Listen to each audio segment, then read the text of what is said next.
Welcome to my channel, Whodunit channel. Christmas had come early to Whodunit, which was Hamish Macbeth's least favourite sort of Christmas. It was not the snow that bothered him. Snow was honest. It fell from the sky, covered the roads, stopped tourists from arriving, and gave sensible people an excuse to remain indoors. It was the Christmas parties. Christmas parties meant forced cheerfulness, overcooked turkey, whiskey being poured by people who normally drank sherry, and, worst of all, conversation. Hamish was sitting in the corner of the Whodunit hotel, with a mug of coffee that had long ago ceased to resemble coffee. His red hair was in need of a comb, his uniform shirt was slightly untucked, and one of his boots had a smear of mud across it. He looked, in short, exactly as he wished to look. Unambitious. The wind rattled the windows of the hotel, driving sleet against the glass. Beyond the harbour, the sea was a sheet of dark iron beneath a low ceiling of cloud. A gull screamed somewhere outside. Hamish took another sip of coffee and grimaced. "Terrible," he muttered. The hotel owner, Mrs. McCall, glanced over from behind the bar. "You've been saying that for 10 minutes. I'm hoping it'll improve." "It won't."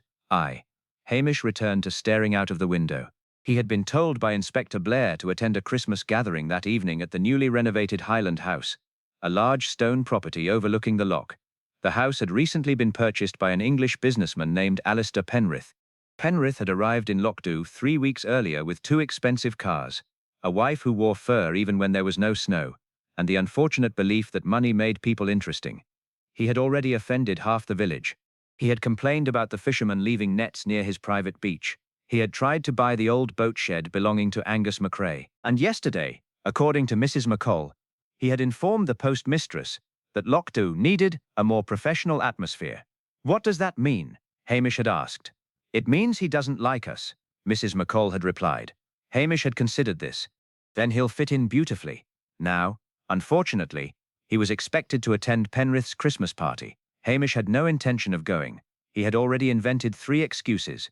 The first involved a stomach complaint. The second involved a sick dog.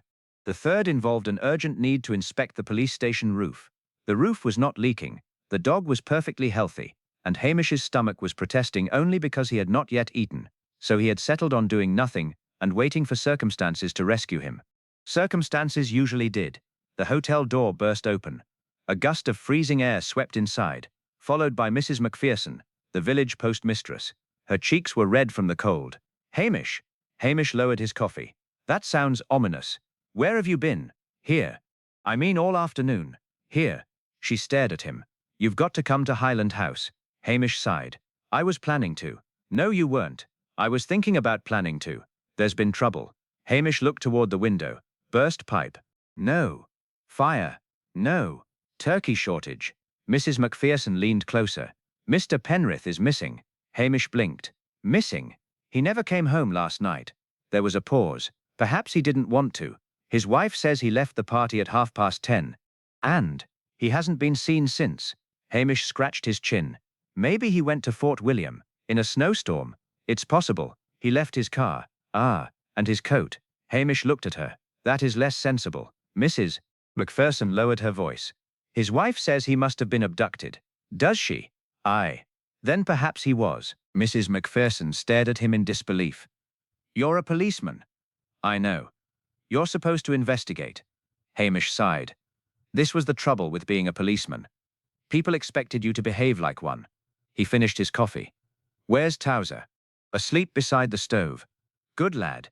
Mrs. McPherson frowned. "Hamish, this may be serious." "Aye." He stood reluctantly. At that moment the hotel telephone rang. Mrs. McCall answered it. She listened for several seconds. Then her expression changed. "Hamish?" He turned. "It's the station." He walked over. "Macbeth here." A clipped voice came down the line. "Hamish, get yourself to Highland House immediately." It was Blair. Hamish winced. "What's happened?" "We've had a report of a possible murder." Hamish looked at Mrs. McPherson. She had gone pale. "Possible?" "Mr. Penrith has been found." "Where?" There was a pause. "Down by the boathouse." Hamish waited. "And?" "He's dead." The hotel suddenly seemed very quiet. Even the wind outside appeared to have stopped. Hamish pulled on his jacket. "How did he die?" "That's what you're going to find out." Hamish suppressed a sigh. He had been hoping for a quiet evening, a plate of stew, and perhaps a little whiskey. Instead, there was a dead Englishman at the edge of the loch, and knowing Loch-Dhu, Hamish thought, there would be several people who were secretly pleased about it. He whistled for Towser. The dog appeared from behind the stove, stretched, and looked at him with deep suspicion. "I know," Hamish said. "I don't want to go either." Outside, the sleet had thickened. Hamish climbed into the police Land Rover and started the engine. As he drove toward Highland House, he passed the church, the post office, and the row of cottages facing the harbour. Lights were glowing warmly behind curtains. Faces appeared briefly at windows. News travelled quickly in Loch-Dhu. By the time Hamish reached Highland House, half the village would know that Alistair Penrith was dead. Maithe Bianing the other half would know who had killed him, and by breakfast, Hamish suspected they would all have different versions. He parked beside the stone wall. Highland House loomed above him, its windows blazing with Christmas lights. Music was still playing inside. That struck Hamish as odd. A man had died outside, yet someone had left the party music running. He glanced toward the boathouse. There was a light on inside. Hamish stepped out into the cold. Towser followed. At the bottom of the hill, beside the black water, a body lay half covered by snow. Hamish stopped. His lazy expression disappeared. For a moment, he simply watched. Then he noticed something. The dead man was wearing his dinner jacket, but he wasn't wearing his shoes. Hamish frowned. He looked toward the house, then toward the loch. Finally, he looked down at Towser. "That's peculiar." Towser wagged his tail. "Aye," said Hamish quietly. "And peculiar is usually where the trouble starts." He walked toward the body. Behind him, somewhere inside Highland House, a glass shattered. Hamish turned sharply. The Christmas music stopped, and suddenly, the whole house went dark. Chapter 2. The Party That Would Not End. The darkness lasted perhaps 5 seconds. To Hamish Macbeth, it seemed longer. He stood beside the dead man, listening to the sudden silence. Then the music began again, faintly and distorted, as if someone had remembered to switch it back on. Towser growled. "Good lad," Hamish murmured. He looked up at Highland House. Every window was dark except one on the upper floor. A pale rectangle glowed behind the curtains. He walked to the boathouse first. The door was ajar. Inside, a single electric lantern hung from a beam. Its light fell across fishing nets, oars, old lobster pots, and the body of Alistair Penrith. Penrith lay on his back. His dinner jacket was expensive, black, and now streaked with mud. His white shirt was stained at the collar. His trousers were wet to the knees, and, as Hamish had noticed outside, he had no shoes. Hamish crouched beside him. The dead man's face was turned toward the ceiling. His eyes were closed. Mud. Not much, but enough. 2 sets of footprints crossed the entrance. One set was large, the other was smaller. He frowned. Towser sniffed at the doorway. "Don't touch anything," Hamish said. Towser looked offended. "I know you wouldn't." Hamish stood and examined the boathouse. A wooden chair had been knocked over. A whiskey glass lay broken beside it. There was whiskey on the floor. Hamish sniffed. Cheap. That surprised him. Penrith had served expensive whiskey at his party. Why would he be drinking this? He heard footsteps outside. A man entered. Detective Chief Inspector Blair was a large, red-faced Scotsman with a moustache that seemed to have been designed specifically to catch crumbs. Behind him came 2 constables from Strathbane. Blair stopped when he saw Hamish. "Macbeth, sir, what are you doing?" "Looking at the body. I can see that. I thought I'd mention it." Blair glared. "Get outside." Hamish obeyed. Blair stepped over the threshold and immediately began issuing orders. "Photographs, measurements, search the house. Nobody leaves." Hamish stood in the sleet. One of the constables approached him. "Were you here when the body was found?" "No." "Who found him?" "I don't know." The constable looked confused. Hamish smiled faintly. "That usually comes before the answer." Blair emerged from the boathouse. "We'll have this sorted by morning." Hamish looked at him. "Will you?" Blair's face reddened. "Don't start." "I wasn't. You're going back to the station." "Am I?" "Yes." Hamish looked toward Highland House. "There are people in there. There'll be no need for you." Hamish nodded. That suited him. He began walking uphill. "Macbeth!" He stopped. Blair pointed at him. "And keep your nose out of this." Hamish gave him his most innocent expression. "I've hardly got a nose worth mentioning." He continued toward the house. He had no intention of keeping his nose out, but he had learnt long ago that the best way to investigate a murder was not to investigate it. Not officially. Official investigations frightened people. Tea did not. Inside Highland House, the guests had gathered in the drawing room. The Christmas tree glittered in the corner. Someone had poured more whiskey. Hamish recognized several villagers. Angus McRae stood near the fireplace, his arms folded. Mrs. Macpherson was whispering to the minister. The local garage owner, Sandy Fraser, looked pale. And beside the piano stood Penrith's wife. Evelyn Penrith was a tall, elegant woman in a green velvet dress. She looked remarkably composed. Too composed, Hamish thought. She looked at him. Constable Macbeth. Aye. Have they found my husband? Hamish hesitated. Yes. Her face remained still. Is he dead? Aye. She closed her eyes. For a moment Hamish thought she might cry. Instead, she opened them and said, he was murdered. It was not a question. Hamish watched her carefully. You knew? She looked surprised. No. You said he was murdered. He had enemies. Everyone has enemies. Not like Alistair. Hamish nodded. That sounded interesting. What sort of enemies? She glanced around the room. People who wanted something from him. Money? No. Then what? She lowered her voice. Respect. Hamish waited. Evelyn looked toward the windows. Alistair had a way of making people feel small.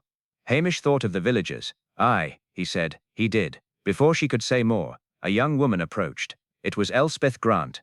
She wore a wool coat over a simple black dress, and looked both beautiful and annoyed. She took Hamish by the arm. Come outside. Hamish blinked. I've only just arrived. Exactly. She pulled him into the hallway. You shouldn't be here. I'm a policeman. You're supposed to be suspended from the investigation. I am. Then why are you investigating? I'm not. Elspeth gave him a look. Hamish sighed. What do you know? She lowered her voice. Alistair had a secret. What secret? I don't know. Then why mention it? Because I saw him arguing with someone last night. Who? Elspeth hesitated. A woman. Hamish's eyebrows rose. Which woman? I couldn't see her face. Hair. Dark. Tall. About your height. Hamish considered this. That's not very helpful. I know. Where did you see them? Near the back stairs. Hamish looked toward the staircase. The house seemed suddenly quieter. Then he noticed something on the carpet. A small silver button. He bent down. It had a tiny crown engraved on it. Hamish slipped it into his pocket. Elspeth watched him. You're investigating. No. You just picked up evidence. I dropped something. What? My dignity. She almost smiled. Then a scream came from upstairs. Everyone in the drawing room froze. Hamish ran. This time he did hurry. For once he hurried. At the top of the stairs, a bedroom door stood open. Inside, the curtains were blowing in the wind. And on the dressing table lay a Christmas card. Across its front, written in red ink, were 6 words. You should have left him alone, Evelyn. Chapter 3. The card on the dressing table. Hamish stared at the Christmas card. For several seconds nobody moved. Then Mrs. Macpherson pushed past him and gave a little gasp. Oh my goodness. Hamish held up a hand. Don't touch it. I wasn't going to. You were thinking about it. I was not. You were. She drew herself up. I have more sense than that. Hamish looked at the card again. You're the postmistress. I should hope so. Behind him, footsteps sounded on the stairs. DCI Blair came puffing upward, followed by one of his constables. What happened? Hamish pointed toward the bedroom. Someone left a message. Blair entered. He read the words and snorted. Ridiculous. Perhaps. Probably a prank. Hamish glanced at him. Someone has just murdered a man. And now we're being treated to amateur dramatics. Blair picked up the card. Hamish winced. I wouldn't. Blair ignored him. He turned it over. Nothing. Except your fingerprints. Blair glared. The constable behind him coughed. Hamish looked into the bedroom. It belonged to Evelyn Penrith. He knew that because the dressing table contained 3 bottles of perfume, a silver-backed hairbrush, and a framed photograph of Alistair standing beside a racehorse. The room was expensive but oddly cold. The fire had gone out. One curtain was open. The window was raised several inches. Hamish approached it. Snow had gathered on the outside sill. He leaned forward. There were no footprints beneath the window. Locked from inside? Blair asked. Hamish tested the latch. No. Then someone could have entered this way. Could have. Blair smiled. Interesting. Hamish disliked that smile. It was the expression Blair wore whenever he believed he had solved something. Search the grounds, Blair ordered. The constable hurried away. Hamish remained beside the window. He looked down at the garden. The ground was white. No footprints. The killer had not come through the window. He turned back toward the dressing table. The card was still there. The handwriting was bold, slanted, and uneven. You should have left him alone, Evelyn. He frowned. It was not a threat to Alistair. It was a warning to Evelyn. That mattered. Mrs. Penrith, he said. She appeared at the doorway. Yes. Do you recognize the handwriting? She looked at the card. No. Are you sure? Yes. Has anyone threatened you before? She hesitated. No. Hamish waited. She sighed. Not exactly. Blair folded his arms. Meaning? Evelyn looked at him. Alistair received letters. What sort? Angry ones. From whom? I don't know. You didn't ask? He never told me. Hamish noticed her hands. She was twisting the fingers of her left hand around a bracelet. Nervous. Or cold. He could not tell. Where are the letters? He asked.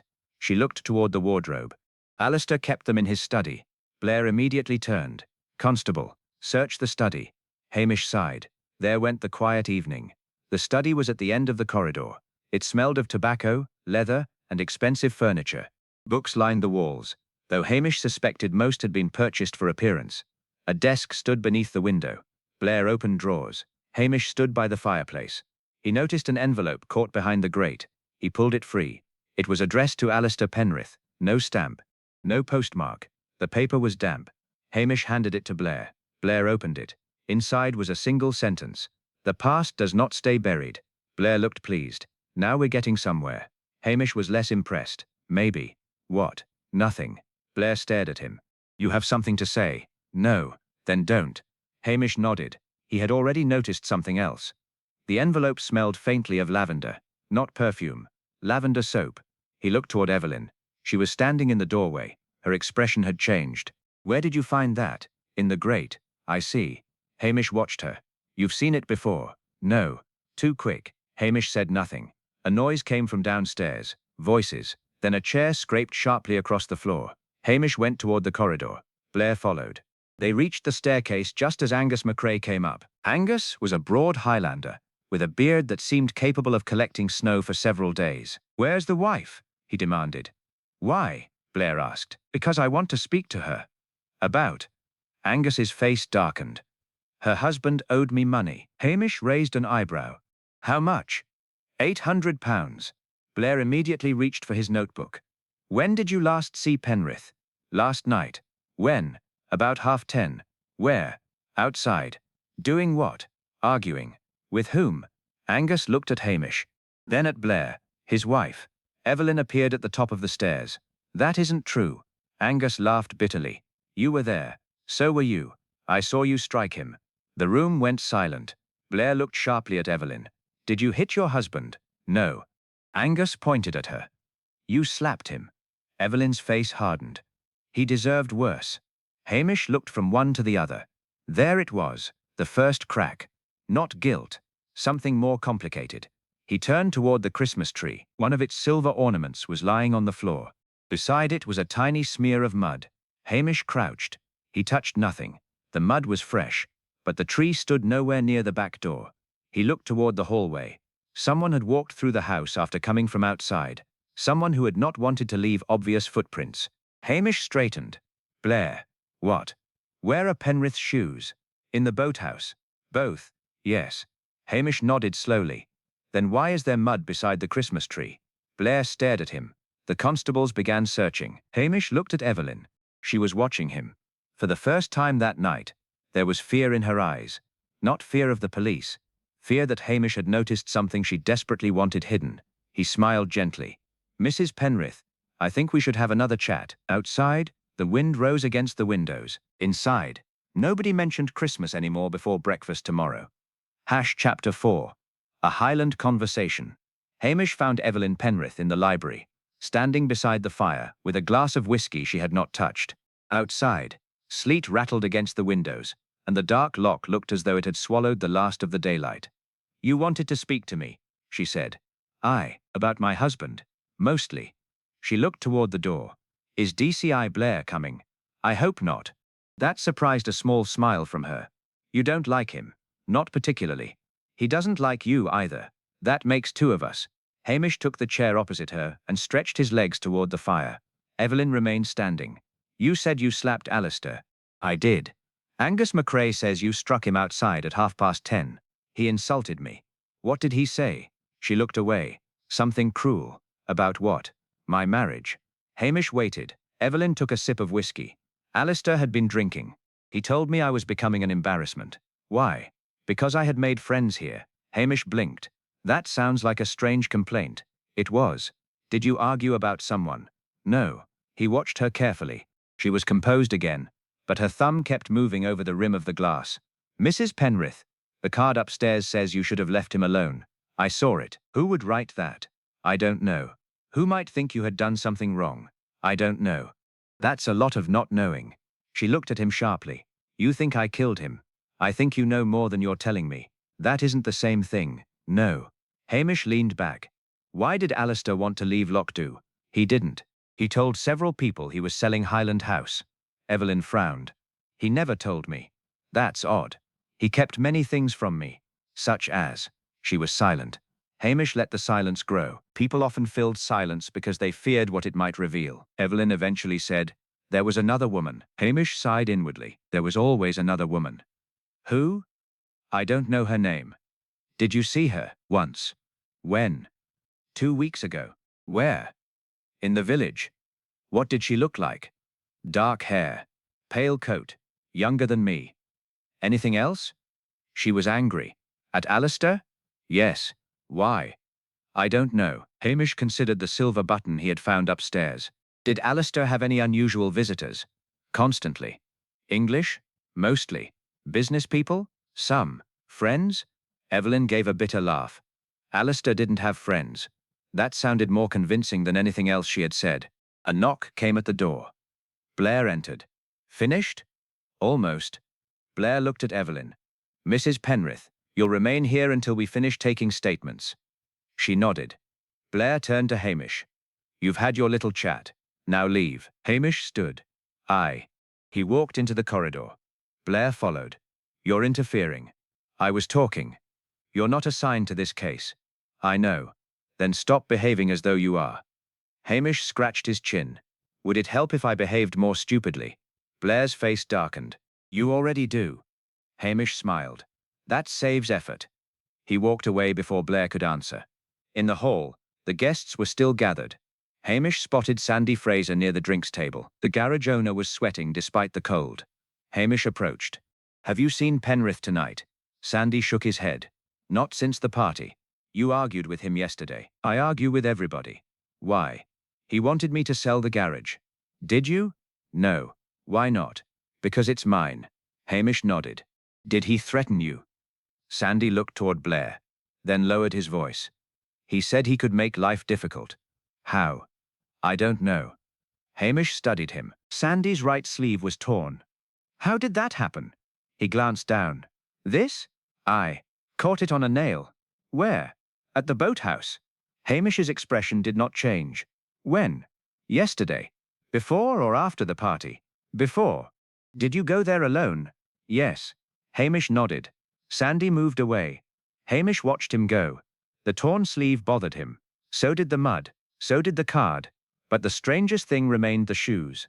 Why remove a dead man's shoes, unless they had belonged to someone else? Hamish returned to the boathouse. Blair had left 2 constables there. The body was covered. Hamish crouched near the discarded shoes. They were large, polished black shoes, far too large for Penrith's narrow feet. Hamish looked at the trousers. The socks were wet. The shoes were dry. He smiled slowly. Someone had put Penrith's shoes beside him after he died. Then he noticed something inside the left shoe. A scrap of green wool. Hamish pulled out his notebook. He did not touch the wool. He simply stared. Green velvet, Evelyn's dress. Or perhaps somebody else's. He looked back toward Highland House. Every window was glowing again. The Christmas party had resumed. Hamish shook his head. People are remarkable, he murmured. Towser sat beside him. A man dies, and they go back to drinking. Towser sneezed. Aye, Hamish said. I know. I prefer dogs too. Then he heard a car engine. A black motor car was leaving the grounds. Hamish rose quickly. The car sped toward the village. He could not see the driver, but he could see one thing clearly. A green scarf was hanging from the driver's window. Hamish watched the car disappear into the darkness. He smiled. At last, someone had made a mistake. Hamish considered following it. Then he remembered Blair. Blair would claim the chase was his. So Hamish did what came naturally. He went back inside. Mrs. McCall had sent over a tray of sandwiches. He took two. Murder was tiring work. He ate one while watching the doorway. The second disappeared almost immediately. "Hamish," Elspeth whispered, appearing beside him. "What have you found?" "Nothing." She looked at the sandwich. "You're eating evidence." "No. Cheese." She shook her head. "You're impossible." "Aye." But Hamish was smiling. He had finally found something worth investigating, and that suited Hamish perfectly. Chapter 5. The Daughter Who Came Back. Hamish had discovered that the best place to investigate a murder was somewhere nobody expected a policeman to be. The Lockdhu Hotel kitchen was ideal. Mrs. McCall was making soup, two fishermen were arguing over a football match, and the kettle had been boiling for so long that it sounded personally offended. Hamish sat at the kitchen table with Towser beneath his chair. "You've been eating again," Mrs. McCall said. "A policeman needs strength. You've had 4 sandwiches. Then I'm nearly strong enough." She put a bowl of soup in front of him. Hamish smiled. "That's kind. It's leftovers. Even better." He began eating. Across the table, Mrs. McPherson watched him suspiciously. "You're pretending not to investigate." "I am not pretending. You've been asking questions all morning." "I'm a curious man. You're a policeman. Same thing." She sighed. "What do you want to know?" "Everything." "That could take all day." "I've got all day." Mrs. McPherson lowered her voice. "Alistair Penrith had enemies, so I gathered. Business enemies. Anyone local?" She thought. "Angus MacRae hated him." "That's hardly news. Sandy Fraser hated him too." "Also known." "Then there was Reverend Calder." Hamish stopped eating. "The minister?" "Aye. Why?" "Penrith wanted to buy the church field." "For what?" "A private golf course." Hamish looked horrified. "Golf?" "Aye. On church land. He offered a great deal of money." "Then why didn't they sell?" "Because Reverend Calder refused." "Interesting." Mrs. McPherson leaned closer. "There's more." "There usually is." Penrith had been asking questions about the old MacRae estate. Hamish frowned. "What questions?" "About a house called Blackwater." "Who owns it?" "No one, officially." Hamish put down his spoon. "Meaning?" "Meaning the ownership has been disputed for years." "By whom?" "Several families." "Was Penrith buying it?" "He wanted to." Hamish leaned back. "Why?" "Nobody knows." That was exactly the sort of answer Hamish disliked. Not because it was unhelpful, because it was usually helpful in a different way. Someone knew. They simply did not want to say. The door opened. Elspeth entered carrying a paper bag. "You're here." "Aye. I brought something." She handed him the bag. "A meat pie." He smiled. "You're an excellent woman." "I know." She sat opposite him. "I heard about the car." Hamish's smile vanished. "What car?" "The one that left Highland House last night." "Who told you?" "People talk." "Who was driving?" "I don't know." "What did you hear?" "That the car belonged to Penrith." Hamish shook his head. "No." Elspeth looked surprised. "How do you know?" "The motorcar was black." "Yes. Penrith's was blue." She stared at him. "Then whose was it?"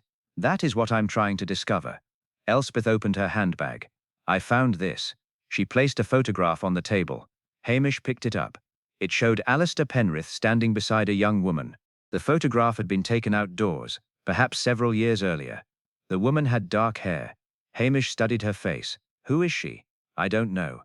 "Where did you get this?" "It was in the study." "Did Blair see it?" "No." "Good." Hamish slipped the photograph into his pocket. Elspeth frowned. "You can't just take evidence." "I can if nobody notices." She gave him an exasperated look. "You really are impossible." "Aye." The kitchen door opened again. This time it was Angus MacRae. He looked at Hamish. "Can I speak to you?"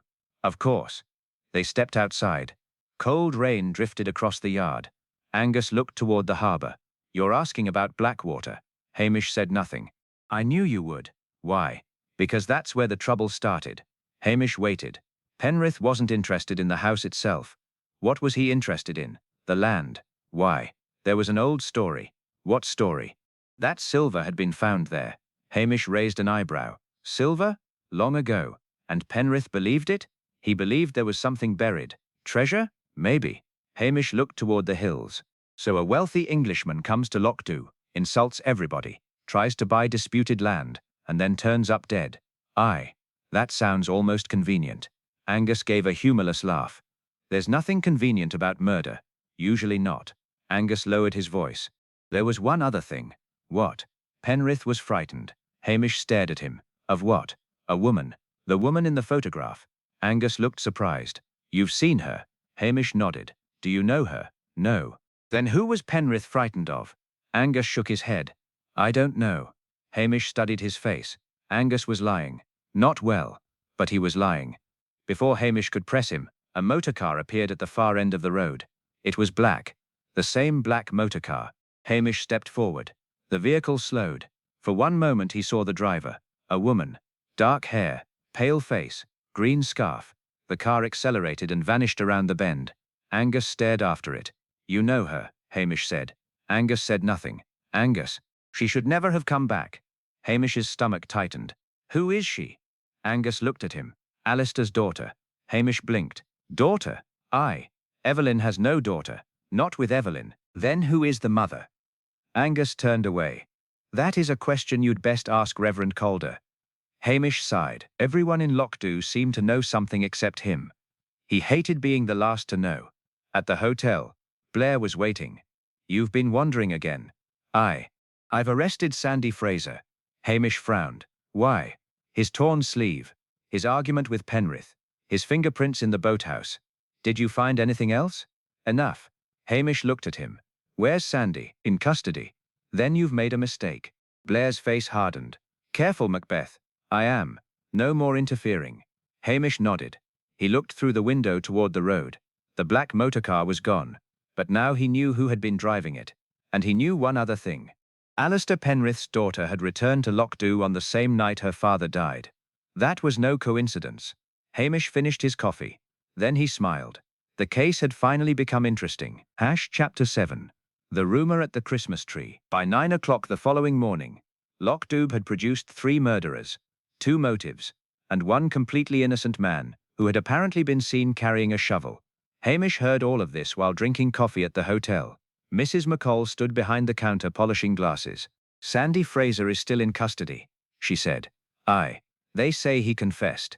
Hamish nearly choked. Who says? Mrs. Macpherson. She wasn't there. She says someone told her. Who? Angus. Hamish sighed. Angus doesn't talk to Mrs. Macpherson. He does when there's gossip. That isn't gossip. That's a murder. In Lockdhu, there's very little difference. Hamish smiled. He had spent half the night thinking about the case. Not in any conventional manner. He had lain on his sofa, eaten half a pot of stew, and stared at the ceiling. The obvious suspect was Sandy. That made him unlikely to be guilty. Sandy had argued with Penrith. He had a torn sleeve. He had been at the boathouse. He had every reason to dislike the dead man. But murder was rarely committed by the person everyone immediately disliked. It was usually committed by someone who had a reason nobody knew. Hamish finished his coffee. I need to see Sandy. You'll be arrested. By Blair? Aye. Then I'll be polite. He left the hotel and walked toward the station. Halfway there, he saw Reverend Calder. The minister was standing beside the church gate, looking toward the hills. Morning, Hamish said. Is it? Hamish considered the sky. No. Calder smiled faintly.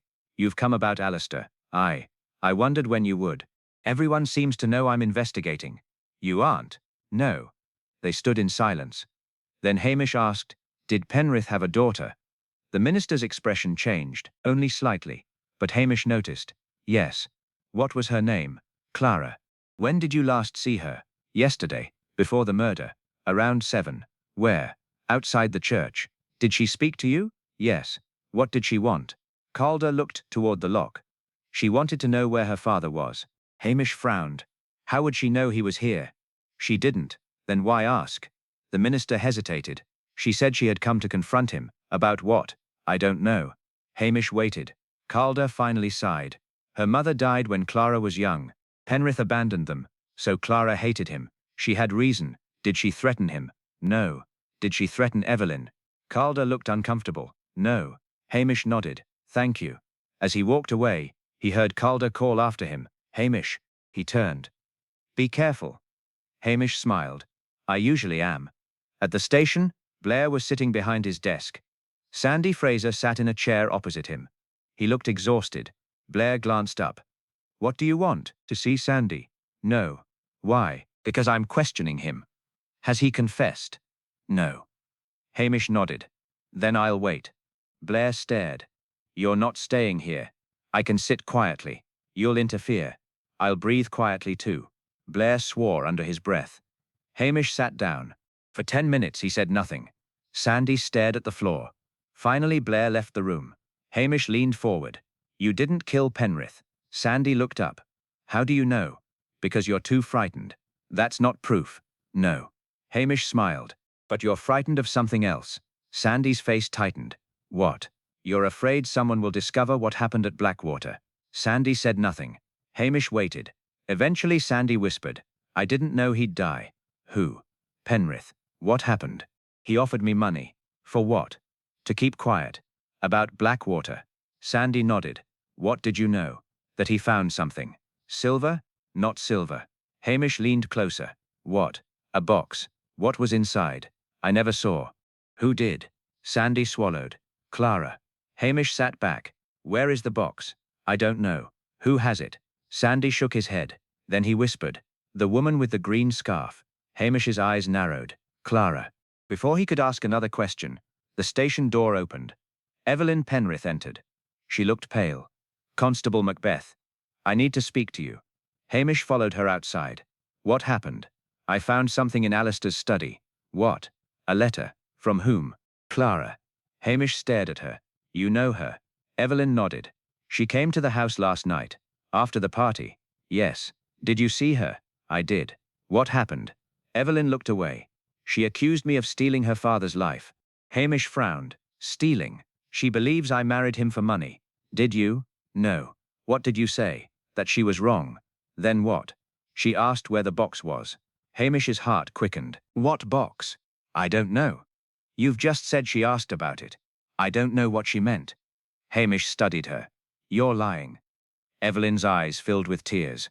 I was protecting Alistair. He's dead. I know. Then what are you protecting now? She whispered. Clara. Hamish looked toward the harbour. The wind was rising again.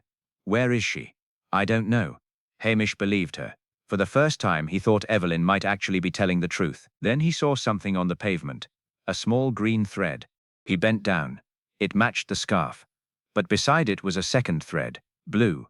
Hamish remembered Penrith's car. Blue. Someone had been wearing something blue at the boathouse. Someone who had stood close enough to the dead man to leave fibers behind. He looked toward Evelyn. Who was wearing blue last night? She hesitated. Then her face changed. Alistair. His jacket. No. Then who? My brother. Hamish blinked. Your brother is here? No. Where is he? He died 12 years ago. Hamish stared at the blue thread. A dead man's clothing. A dead man's daughter. A dead man's secret box. The case was becoming stranger by the hour. And Hamish had learned one useful thing. When the dead began appearing twice, somebody living was telling lies. And in Whodunit, lies had a habit of surfacing just when everyone thought the tide had gone out for good reason. Chapter 8. The House at Blackwater. Hamish disliked mysteries that involved dead people twice. One dead person was troublesome enough. Two suggested that somebody had been keeping records. And records were dangerous things. They remembered what people wished forgotten. He walked with Towser toward Blackwater House just before noon. The rain had stopped, but the clouds hung low over the mountains, turning the hills purple and grey. Heather bent beneath the wind. The loch was restless, its surface broken by whitecaps. Blackwater House stood beyond an old stone wall, half hidden among pines. It had been empty for years. At least, that was what everyone said. The front door was unlocked. Hamish pushed it open. Hello? Nobody answered. Towser growled. Hamish said. I don't like it either. Inside, the house smelled of damp wood and cold ashes. Dust covered the furniture, but not evenly. Hamish noticed a clean mark across a table, where something had recently been moved. He walked slowly through the hallway. There were photographs on the walls. McCra's, Penrith's. People Hamish did not recognize. One photograph showed a young Alistair Penrith, standing beside a woman with dark hair. Clara's mother. Hamish stared at it. The woman's name was written beneath the frame. Margaret Vale. He remembered Evelyn saying Alistair had abandoned his first family. Hamish looked closer. Margaret wore a silver necklace. The same necklace appeared in the photograph of Clara he had seen earlier. A floorboard creaked upstairs. Hamish looked at Towser. Stay. Towser ignored him. Hamish climbed the stairs. At the end of the corridor, a bedroom door stood open. Inside, drawers had been pulled out, and clothes scattered across the floor. Someone had searched the room. Hamish crouched beside the bed. A small wooden box lay underneath it. He reached for it, then stopped. Footsteps sounded behind him. He turned. Clara stood in the doorway. She wore the green scarf. She looked younger than he had expected, perhaps 28, with dark hair and tired eyes. "You're Hamish Macbeth." I knew you'd come." "That saves introductions." She smiled faintly. "Did you find the box?" Hamish glanced toward the bed. "What box?" "The one my father was looking for." "You're the one who should tell me." Clara entered the room. "He found it 6 months ago." "What?" "A box belonging to my mother." "What was inside?" "Letters." "From Penrith?" "From several people." "About what?" Clara looked toward the window. "About the night my mother died." Hamish's expression hardened. "How did she die?" "Everyone said it was an accident." "And you don't believe that?" "No." "Why?" "Because my father was there." Hamish said nothing. Clara continued. "He told me she fell from the cliff. But years later I found a letter saying they had argued that night. About the box. About money." "Silver?" Clara laughed bitterly. "There was never any silver." "Then what was Penrith after?" "The truth." Hamish looked at her. "About your mother?" "Yes." "Did he discover it?" "I think so." "And did he tell you?" "No." "Then why come back now?" "Because he sent me a message." "When?" 3 days ago." "What did it say?" "That he had something that belonged to my mother." "Did you meet him?" "I tried. But he refused." "Why?" "He was afraid." "Of whom?" Clara's face tightened. "Evelyn." Hamish frowned. "Why?" "She knew about my mother." "Did she kill Penrith?" "No." "You're certain?" "Yes." "How?" "Because when I saw my father last night, he was alive." Hamish stared at her. "When?" "After 10. "Where?" "At the boathouse." Hamish felt a chill that had nothing to do with the weather. "What happened?" "He gave me the box." "You had it?" Clara nodded. "Where is it?" She looked toward the floor. "Someone took it." "Who?" "I don't know." "Then how did you escape?" "I heard footsteps. I ran." "Did you see anyone?" "No." "Did you see your father alive?" "Yes." "Was he alone?" "No." Hamish waited. "Who was with him?" Clara whispered. "Your man." Hamish frowned. "My man. Blair's constable." "What was his name?" "Ross." Hamish remembered Constable Ross. Young. Quiet. Usually standing behind Blair. He had been at the boathouse. Hamish felt something shift in his mind. The investigation had been looking in the wrong direction. Sandy's torn sleeve, Evelyn's card, the blue thread, the missing shoes, the black car, all pieces. But not yet the picture. "Clara," he said. "Why didn't you tell Blair?" "Because I don't trust him." "Fair enough." "And because Ross threatened me." Hamish's expression changed. "What did he say?" "That if I spoke, he'd make sure I was blamed for my father's murder." "Why would he care?" "I don't know." Hamish walked toward the window. Below, the road curved through the trees. A black car was parked near the gate. Clara saw it. "That's him." Hamish turned. Ross was standing beside the vehicle. He looked up toward the house. Then he ran. Hamish opened the window. "Stay here." He hurried downstairs. Towser followed. By the time Hamish reached the gate, Ross was disappearing between the trees. Hamish chased him. Branches struck his face. Mud sucked at his boots. His lungs burned. For once, Hamish was not pretending to be lazy. Ross reached the stream and turned. He held something in his hand, a small wooden box. "Stop!" Hamish shouted. Ross ran. Hamish followed until Ross slipped on the wet stones and fell hard. The box flew into the stream. Hamish grabbed Ross by the collar. "Enough." Ross struggled. "You don't understand." "Probably not. My orders came from Penrith." "Penrith is dead." Ross stared at him. Then he whispered. "Exactly." Hamish looked toward the stream. The wooden box had vanished beneath the dark water. Ross smiled, and Hamish realized that the dead man's final secret had just been washed away. Hamish tightened his grip. Somewhere behind them, Clara screamed. Ross stopped smiling. Hamish looked toward the house, knowing minutes would decide whether Penrith had died for his secrets, or because he had finally discovered who owned them. Chapter 9. The woman in the shed. Hamish did not immediately arrest Ross. This surprised Clara. It surprised Ross even more. The young constable stood beside the stream, soaked to the waist, breathing heavily. Hamish still had one hand gripping his collar. You're going to explain, Hamish said. Ross looked toward the house. Not here. Why? Because someone is watching. Hamish glanced around. The trees moved in the wind. Nothing else stirred. You're imagining things. No. Ross swallowed. Penrith wasn't killed because of Clara. Hamish frowned. Then why? Because of the ledger. What ledger? Ross closed his eyes. Hamish's patience thinned. You've got 10 seconds. It was hidden in the box. The box is in the stream. I know. And you let it fall. I didn't. Hamish looked at him sharply. Ross continued. Someone pushed me. Who? I never saw. Hamish released his collar. Ross straightened. Tell me about the night Penrith died. Ross hesitated. I was ordered to watch the house. By Blair. No. Then by whom? Penrith. Why would Penrith order a policeman to watch his own house? Because he knew someone wanted him dead. Who? I don't know. Hamish sighed.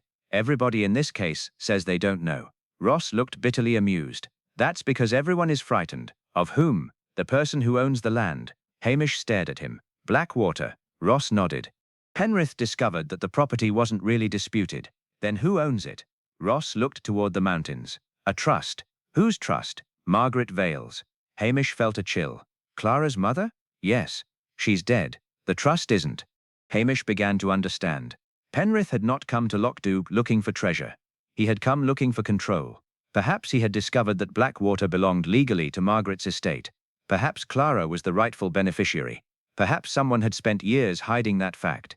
Who knew? Hamish asked. Penrith, Evelyn, Reverend Calder, and one other. Who? Ross shook his head. I can't say. Hamish stepped closer. You can. Ross looked toward the road. A car engine sounded. Both men froze. A dark vehicle appeared between the trees. It stopped beside the gate. Blair climbed out. What the devil is going on? Hamish smiled. Morning. Blair marched toward them. Ross. Step away from Macbeth. Ross obeyed. Blair looked at Hamish. I told you to stay out of this. I tried. You've arrested my constable. No. Why not? He fell. Blair stared at him. Ross said nothing. Hamish noticed Blair's eyes move toward the stream, then toward the house, then back to Ross. Where's Clara? Blair asked.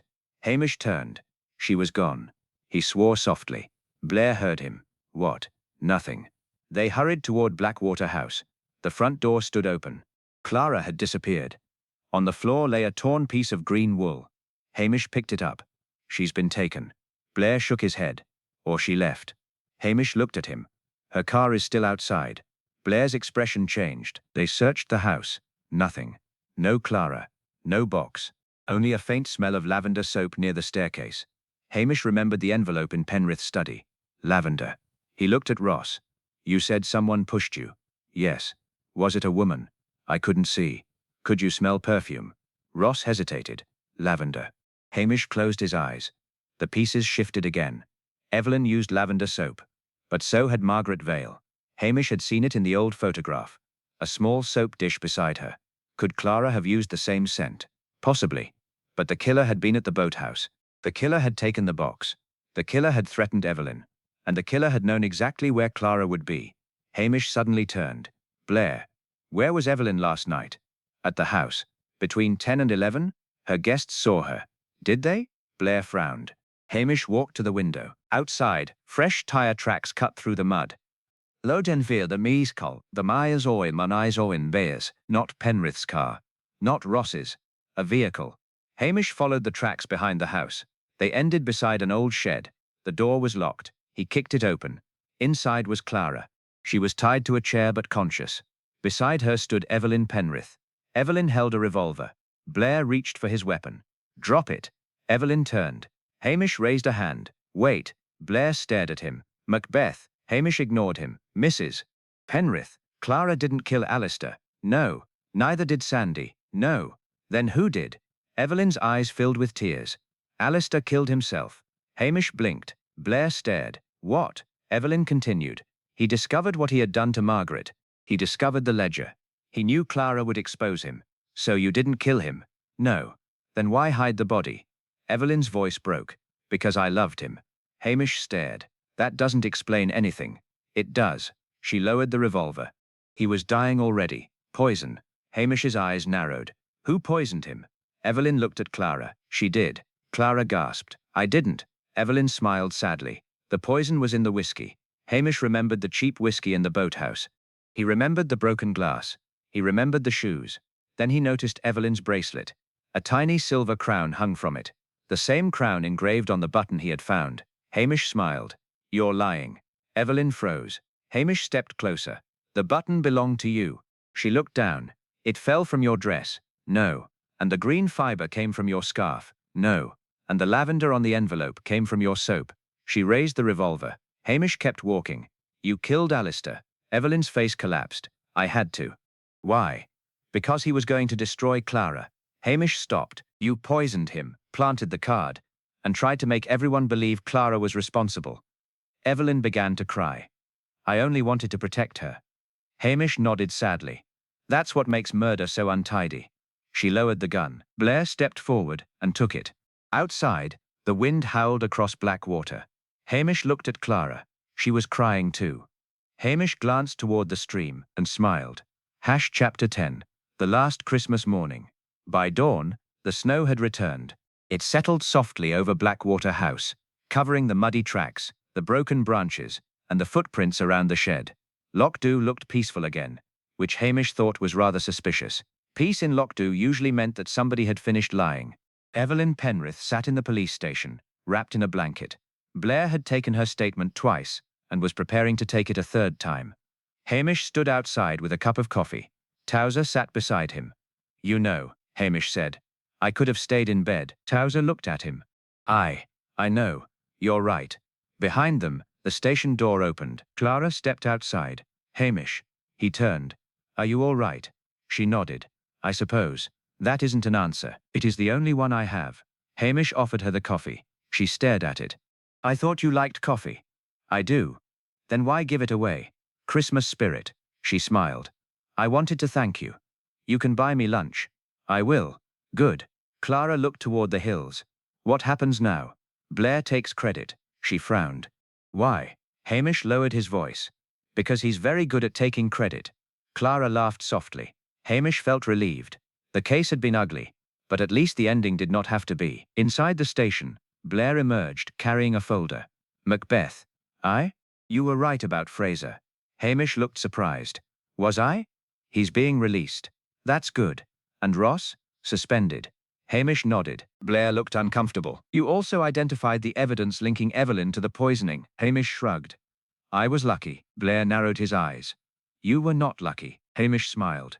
I often am. Blair stared at him for a long moment. Then he walked away. Clara watched him go. He dislikes you. I? Why? He thinks I'm lazy. Are you? Hamish considered the question. Very. She laughed.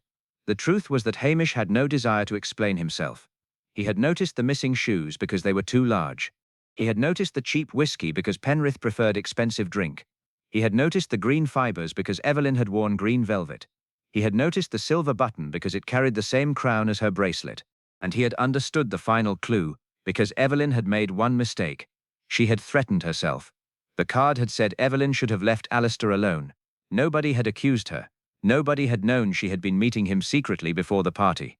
The message had been designed to make people believe an enemy was hunting her. Instead, it revealed the person who most wanted everyone to look elsewhere. Hamish walked back toward the hotel. The village was waking. Smoke curled from chimneys. Children were already throwing snowballs near the church. Mrs. Macpherson stood outside the post office talking to 3 women. When she saw Hamish, she hurried over. Well? It's solved. Who did it? Hamish smiled. Evelyn Penrith. Mrs. Macpherson's mouth opened. I knew it. You didn't. I suspected. You suspected everyone. That is how you find the truth. Hamish nodded. Very scientific. She ignored him. Was Clara involved? No. Angus? No. Sandy? No. Reverend Calder? No. She looked disappointed. Then who? I've told you. I mean, who helped her? Hamish stared at her. Mrs. Macpherson smiled innocently. He realized the village would never stop asking.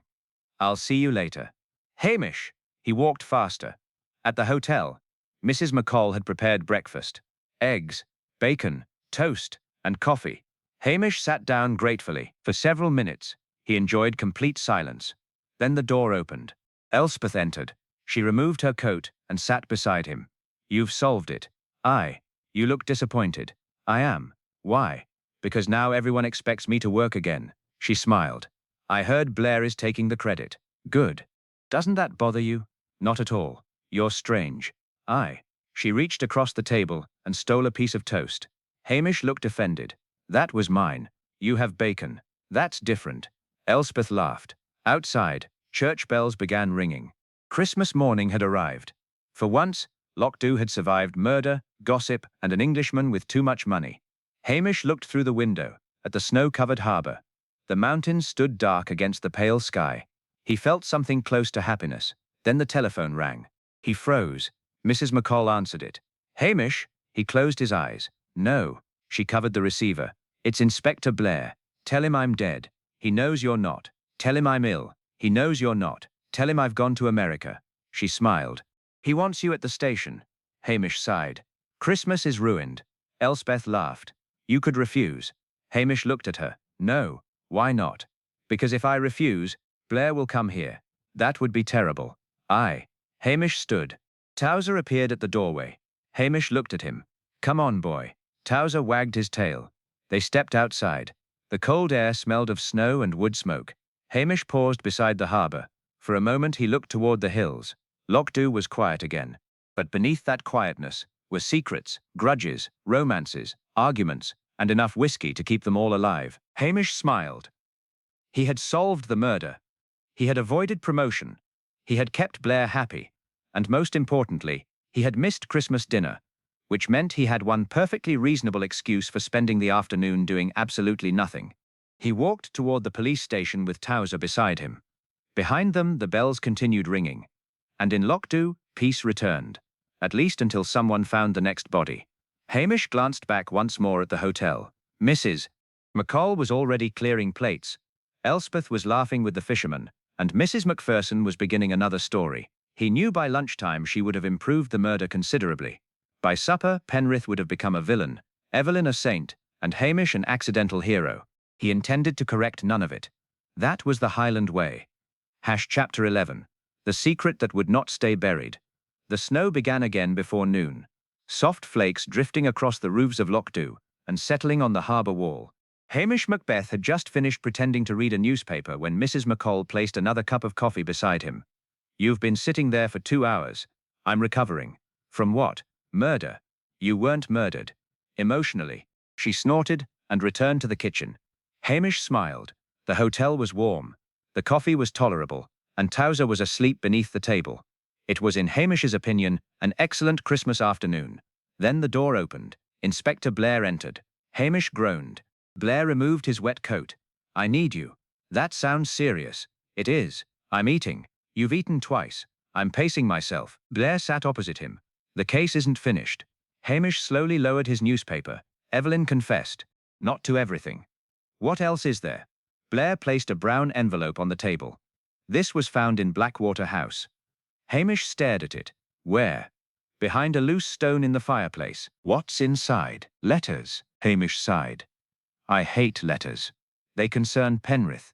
Of course they do. Blair pushed the envelope across the table. Hamish opened it. The first letter was dated 12 years earlier. He read it twice. Then he looked up. Who found this? Ross. Where is he? Gone. Hamish frowned. Gone where? He disappeared from the station this morning. That changed things. Was he arrested? No. Then why did he disappear? Blair leaned forward. Because the letters name him. Hamish looked down again. Ross had been working for Penrith for years. He had followed Margaret Vale. He had watched Clara. And he had helped Penrith hide the truth about Blackwater. But there was more. A final letter named someone else. Reverend Calder. Hamish closed his eyes. Blair. What? I think we've made a mistake. Blair looked irritated. We? I. You were the one insisting the case was solved. I said Evelyn killed Penrith. She did. Maybe. Blair stared. Maybe. Hamish folded the letter. I'm thinking. You're always thinking. Quietly. Hamish stood. He looked toward the snowy harbour. A figure was walking beside the church. Tall. Dark coat. Grey hair. Reverend Calder. Hamish grabbed his jacket. Where are you going? To ask a question. About what? Something Evelyn said. What? She wanted to protect Clara. Blair followed him outside. They crossed the road together. The wind had become sharper. Calder was standing beside the church door when they approached. Hamish. Reverend. Blair stepped forward. We need to ask you about Blackwater. Calder's face went pale. I know. Hamish stopped. You know. I've been expecting you. Why? Calder looked at the church. Because Margaret deserved the truth. What happened to her? Calder closed his eyes. Alistair didn't kill her. Hamish felt the cold enter his bones. Then who did? Calder whispered a name. Evelyn. Blair swore. Hamish stared at the minister. She was there that night? Yes. Why? She confronted Margaret. About Alistair? About Clara. Hamish understood. Evelyn had not married Alistair merely for money.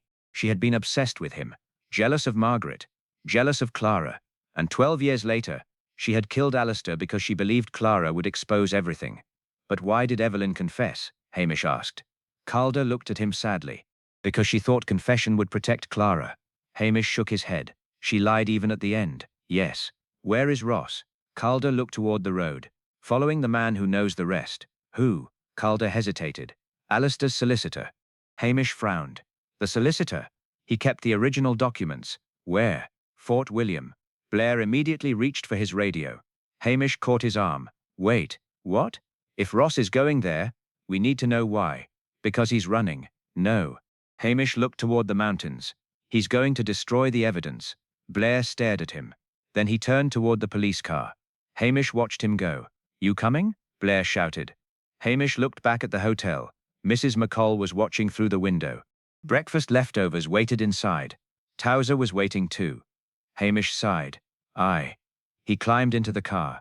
As they drove away, snow covered their tire tracks almost immediately.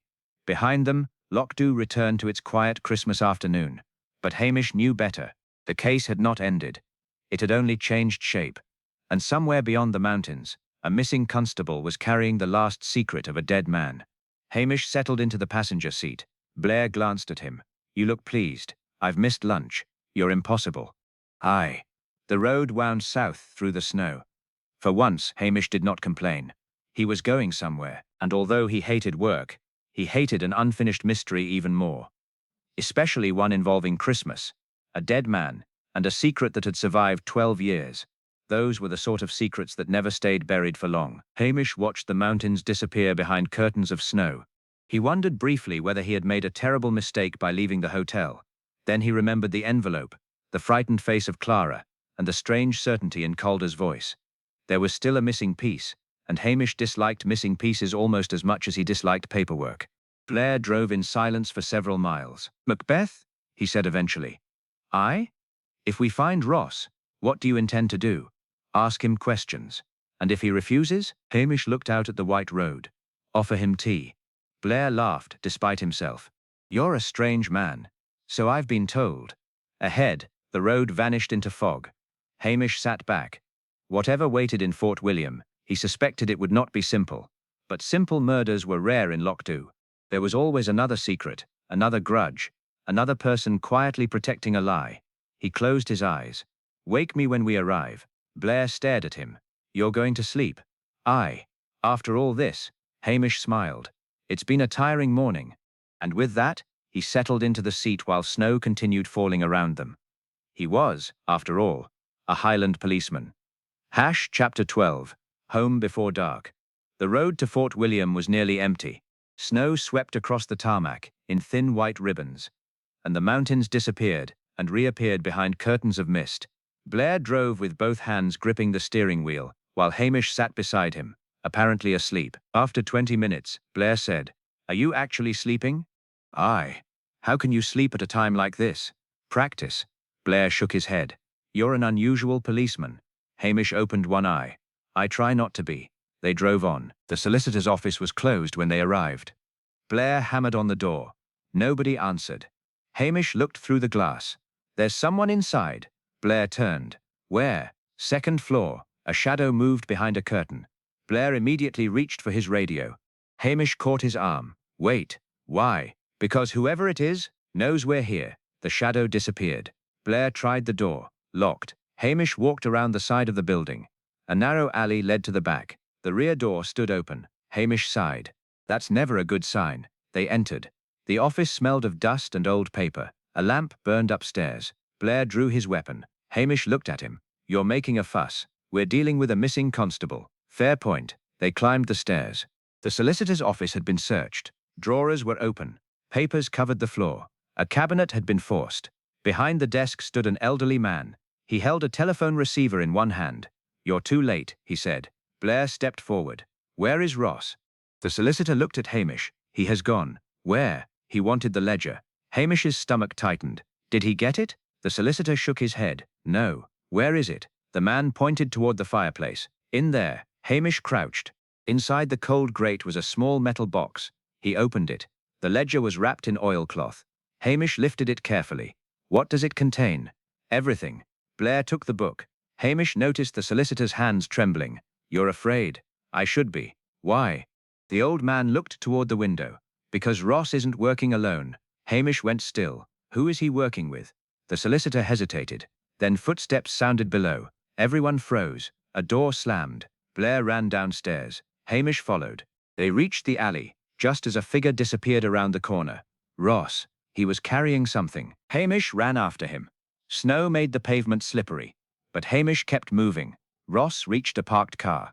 Hamish grabbed his coat. They fell together into the snow. Ross struggled. You don't understand. I understand you're making my Christmas very difficult. Ross pushed him away. Hamish caught his wrist. Enough. Ross stopped. Blair arrived moments later. You're under arrest. Ross looked at Hamish. You should read the ledger. I intend to. Back at the office, Hamish opened it. The pages contained names, dates, payments, property transfers, and signatures. Penrith had been buying people for years. Officials, businessmen, landowners, but one name appeared repeatedly. Evelyn Penrith. Hamish looked at Blair. She knew everything. The solicitor nodded. She knew about Margaret's death. She knew about the trust. She knew Clara was the rightful owner. Then why did she need Alistair dead? Because Alistair was going to change his will. Hamish stared. Leaving Blackwater to Clara. Yes. And Evelyn would lose everything. That was the fear. Hamish closed the ledger. So she poisoned him. Yes. Then why involve Clara? To frighten her into leaving Lockdow. Hamish nodded slowly. The pieces finally fitted. Evelyn had killed Alistair for money and control. But her motive had been tangled with jealousy and guilt. She had spent 12 years protecting a lie, and could not bear to see it destroyed. Ross had helped because Penrith paid him. Clara had returned because Penrith had finally decided to confess, and the ledger had been the key to everything. Hamish stood. Let's go home. Blair stared. Home? To Lockdow. We have to process Ross. You can do that. And the ledger? You can take credit. Blair smiled. For once, he understood exactly what Hamish was offering. You don't want anyone knowing you solved this. No. Why? Because people expect clever policemen to become important. And? I don't want to become important. Blair laughed. You really are afraid of promotion. Terrified. The drive home was quieter. By the time they reached Lockdow, evening had fallen. The village lights glowed warmly against the snow. Hamish climbed out of the car. Towser ran toward him from the hotel doorway. Hello, boy. The dog wagged his tail furiously. Mrs. McCall appeared behind him. You've been gone all afternoon. Aye. Did you solve it? Hamish looked at Blair. Blair cleared his throat. Aye. Mrs. McCall smiled. I knew you would. Hamish frowned. You knew. You always do. He shook his head. Inside the hotel, the fire was burning. A bowl of stew waited on the table. Hamish sat down. For the first time in several days, he felt completely at peace. Elspeth joined him. I heard everything. That was quick. This is Lockdow. Hamish smiled. She sat beside him. Are you happy it's over? Aye. And Clara? She'll inherit Blackwater. Good. And Evelyn? Prison. Hamish nodded. Good. Elspeth looked at him. You know, Hamish, you could have been promoted. He nearly dropped his spoon. Don't say that. She laughed. Outside, the snow continued falling. The village had survived another murder. Another outsider had come to Lockdow, believing money could buy everything. He had been wrong. Some things were not for sale. Friendship, loyalty, memory, and, most importantly, Hamish Macbeth's desire to remain exactly where he was. He finished his stew. Towser rested his head against Hamish's knee. Hamish scratched behind the dog's ears. Tomorrow, he said, I'm doing nothing. Mrs. McCall called from behind the bar. You said that yesterday. Aye. And the day before. Aye. Yet someone always dies. Hamish looked at her. Then perhaps everyone should behave themselves. The room erupted in laughter. Hamish smiled. For once, nobody needed him. The fire crackled. The wind sighed against the windows. The loch lay dark beneath the snowy hills, and Loch Dhu, at last, was quiet. Hamish leaned back in his chair and closed his eyes. Christmas was over. The murderer was caught. The secrets were exposed, and the promotion had been successfully avoided. For Hamish Macbeth, it was as close to a happy ending as life ever got. And if another body appeared tomorrow, well, tomorrow was another day. Tonight he had stew.